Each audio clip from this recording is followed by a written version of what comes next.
नमस्कार, स्वागत है आपका JJN न्यूज में। मैं हूं आपके साथ किरण। उत्तराखंड में नगर निकाय एवं नगर निगम के चुनाव अक्टूबर में कराया जाना प्रस्तावित है, जिसके चलते प्रदेश सरकार द्वारा भी इन चुनाव को कराए जाने के लिए तैयारी की जा रही है। आपको बता दें कि रामनगर नगर पालिका के सीमा विस्तार को लेकर सरकार द्वारा रामनगर विकास खंड के कुछ ग्रामों को नगर पालिका में शामिल करने का कैबिनेट द्वारा प्रस्ताव मंजूर किया गया है, जिन ग्रामीण क्षेत्रों को सरकार ने नगर पालिका में शामिल करने की बात कही है। तो इस क्षेत्र में रहने वाले ग्रामीणों ने सरकार के फैसले का विरोध करते हुए इन ग्रामों को नगर पालिका सीमा से बाहर रखने की मांग करते हुए कहा कि सरकार द्वारा बिना जनता की राय के ये फैसला लिया गया है, जिसका विरोध किया जाएगा। तो वहीं आज सरकार के फैसले का स्वागत करते हुए ग्राम कॉर्बेट कॉलोनी, शक्ति नगर, आदर्श नगर आदि ग्रामीण क्षेत्रों को नगर पालिका में शामिल किया जाए।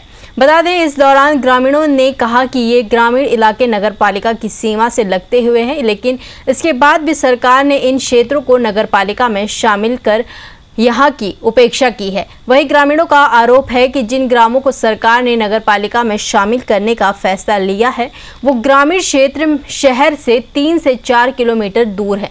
उन्होंने कहा कि यदि उनके गांव नगर पालिका में शामिल होते हैं तो यहाँ का विकास होगा, और उन्होंने अपनी मांग को लेकर तहसीलदार कुलदीप पांडे के माध्यम से एक ज्ञापन प्रदेश के मुख्यमंत्री को भेजा है। साथ ही यदि सरकार ने उनकी मांग नहीं मानी तो उग्र आंदोलन की चेतावनी भी दी है।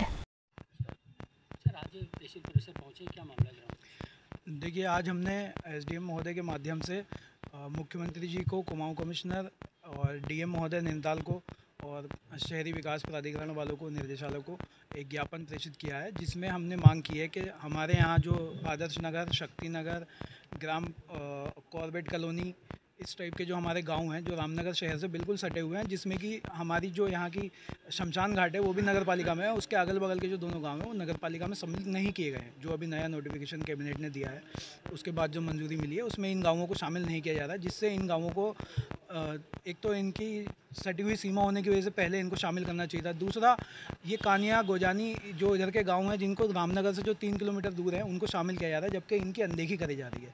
तो उसको लेकर के हमने आज एक ज्ञापन इनके माध्यम से, महोदय के माध्यम से आगे प्रेषित किया है, और हमारी मांग है कि आदर्श नगर, कॉर्बेट नगर, शक्ति नगर, इन सब गाँवों को अपने रामनगर नगर पालिका की सीमा के अंदर लाना चाहिए, सीमा विस्तार में। बस यही मांग लेके हम लोग यहाँ इकट्ठे हुए। जी, मैं एडवोकेट फैजुल हक, प्रदेश प्रवक्ता युवा कांग्रेस और लीगल सेल में प्रदेश संयोजक हूँ।